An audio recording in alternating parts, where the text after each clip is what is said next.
Namaste and welcome viewers to another brand new episode of Mirror Prime. I'm Ashish Pareek.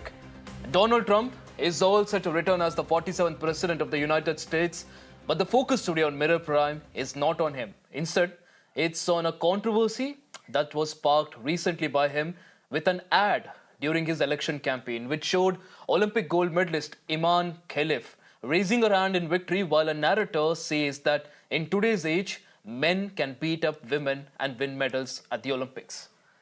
Let's take you back to the origin of this entire controversy. In 2023, Algeria's Imane Khelif was barred from competing in the International Boxing Association Women's World Championships due to alleged failures in gender eligibility test. But interestingly, she was allowed to compete by the International Olympic Associations despite objections by other boxers.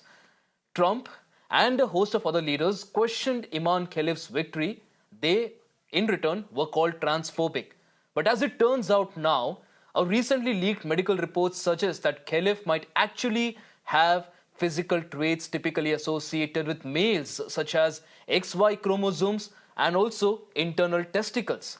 Now, we here at Mirror Now cannot independently verify these claims, but if true, this raises some very serious concern about the policies that allow athletes with differences in sexual development. Differences in sexual development, which is also known as DSD, these athletes are also, as per the rules today, allowed to compete in women's categories. And there's a lot of controversy about this. A lot of people say that this is just not fair on biologically female athletes who, of course, are biologically female. But Khelif's wasn't an isolated case. A recent UN report has now revealed that nearly 900 medals have been awarded to biologically male athletes competing in female categories, reportedly displacing around 600 female athletes from podium positions across 29 different sports. Now, many other sports, such as athletics, cycling, and swimming, already have banned transgender women from competing in women's events and also introduced very stringent criteria for athletes with difference of sexual development. However, some other sports allow such athletes to compete, although they have to use testosterone suppressants. But the big question here is that is it fair to force female athletes, biologically female athletes, to compete and get beaten up by those that display genetically male characteristics? It's a very sensitive issue.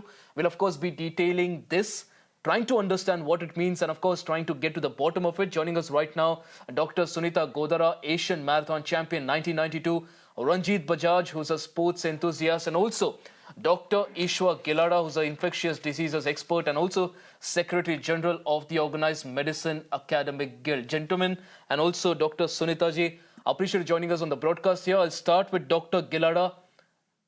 Dr. Gilada, now Imane Khelif. Now, I'm sure you've heard about this case. She claims that she's a female. Her critics claim that she's not. And on national television today, I don't want to talk about her gender.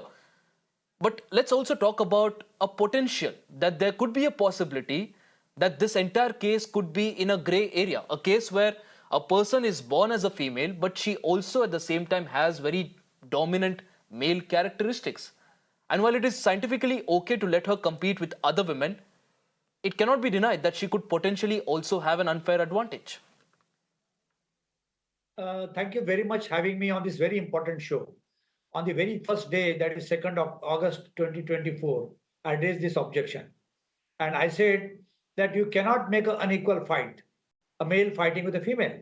So there's something called cisgender. That means sex assigned at birth. Sex assigned at birth can be different than sex which is biologically taken or psychologically taken or later on identified as a gender identity. Now, in this case, very clearly, there is a XY chromosome. So in such situation, I said that like Olympics, they have also a separate Olympic which are paraplegic people, Paralympic. So similarly, they can have a third category, which is a trans category, XSO category, XY category, which is showing as female, hermaphrodite, pseudo-hermaphrodite, everything can be clubbed together as a third sex. And then it can be equal fight. If the fight is not equal, then what is the use of having male and female separately having Olympic tournaments? So that means the Olympic Committee and the world over it is known that male are not equal to female, female are not equal to male. Secondly, at that time itself, already the International Boxing Association has established that she had XY chromosome. Whenever in chromosomes are there are autosomes and there are sex chromosomes. Autosomes are 44. Each of us have 44, and then we are assigned either XY. Whenever Y comes is a male, and XX means a female. So whenever there is a male and female marrying and getting an offspring or child, the female will contribute always 22X because she has only 44XX, and half of that she will contribute 22X, and male will contribute either 22X or 22Y. If there is a 22XX from both sides, the offspring will be female. And if there is a 22X from female and 22Y from male, then the offspring will be male. So whenever this Imane Khelif had been established having Y chromosome, Y means male. There is no other controversy. But I said that when there are two different opinions, one from the IOA and other from the Olympic Committee, then there is a system in medicine also. When one surgeon says operate, other surgeon says don't operate, then there is a third opinion. So similarly, they could have taken a third opinion, and in this case, the third opinion has to be medical expert opinion, and that is very simple. I don't know why it took so many months to establish. So what do you need to do? Biological examination, where there is a male characters or not. Number two is a ultrasonography, whether there is a uterus is in female, testicles are in male. In this immense case, if testicles are inside, it is called undescended testes. When there's an undescended testes at birth, they can operate and they bring the testes out. If the testes remain inside, then the male sexual hormone doesn't grow, and therefore it has been shown as a micro penis. It is not a full adult penis. And third thing is do a chromosome test, XX or XY. And fourth thing is do testosterone test. If male is there, that is why testosterone levels are 20 times higher than female. If the testosterone levels are higher, their bones are different, their muscles are different, their body build is different, their punching capacity is different. So you cannot equate a person having 20 times more testosterone than a female. And in Olympics or any games or anywhere, there is a system to All right, look Mr. at whether they Dr. Gilada, you're very clearly saying here that with athletes like this, there's a very clear unfair advantage that they have because of their genetic or hormonal buildup. And of course, we'll continue talking on that and a lot more. But let's also take this point across to Dr. Sunita Godara. Dr. Sunita ji, you competed at a very high level as an athlete competing in the women's category. Have you ever come across a situation where you are forced to share the arena or the track with athletes who have male physical characteristics or even on the other side, higher testosterone levels? What's your opinion on that? See, first of all, I want to appreciate the doctor who has said it all, you know. And secondly, yes, in marathon field, we had one or two cases like this, which were doubtful cases, and we protested. We protested, and then that girl was taken out of the competition. That happened in 1985 in the marathon. So, first of all, why injustice to the normal woman?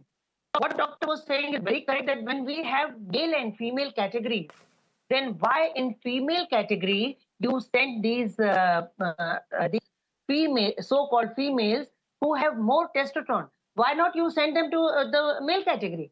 Why? So what he's saying, I also wanted to say the same thing. You have a third category then, but don't deprive the normal females to do, because see, reaching to the international level, we have to have tiger genes. And once we have tiger genes, then only we reach up to the level where we get the medals. And here we are talking of Olympic medal. I'm only Asian gold medalist. So, but Dr. Sunita ji, as an athlete yourself, how do you feel about a lot of women being allowed to compete at such an elite level?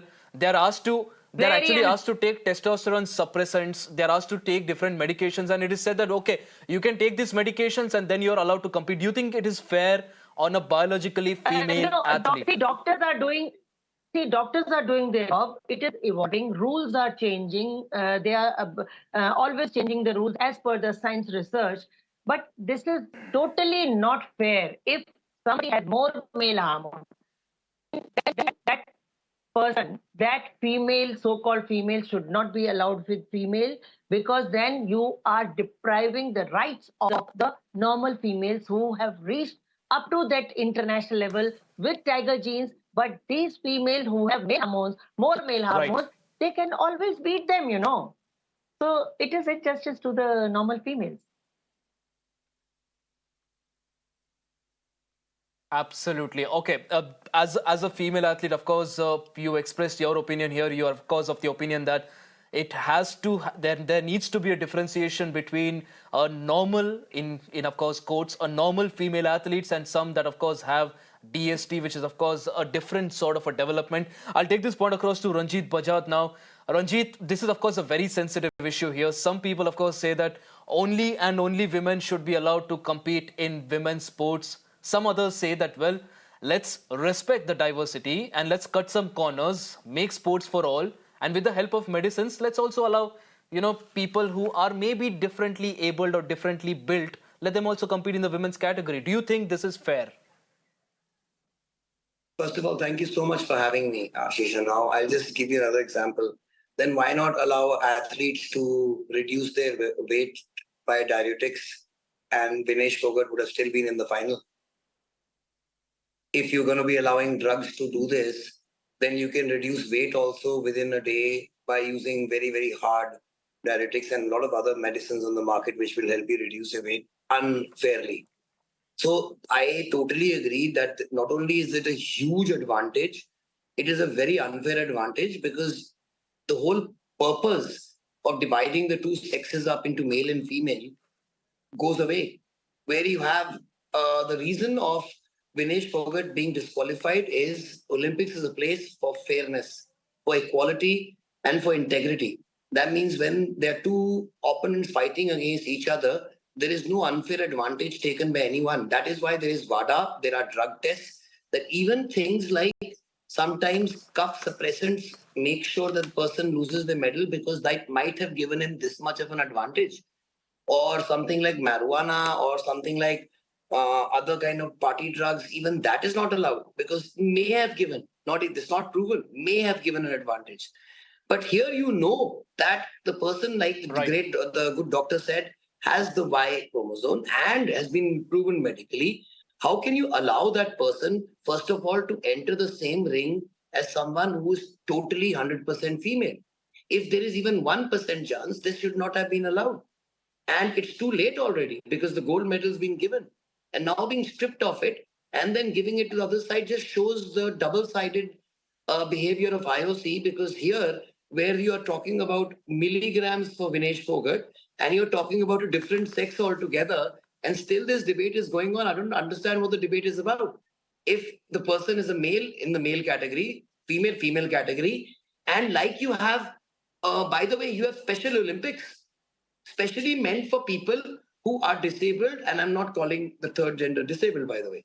I'm saying when you can have a Special Olympics for people who are disabled, because you don't want them to feel left out in any way. And each disability is taken into course. That means somebody who's lost an arm or double amputee, different medals are given.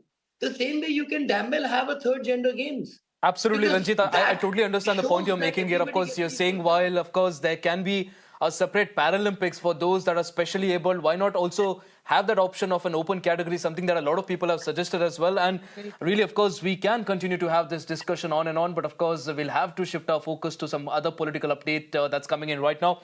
Dr. Sunita, Ranjit Bajaj, and Dr. Gilada, appreciate you joining us on the broadcast with, of course, your points as far as this topic is concerned, and of course, a very hotly debated topic across the world today.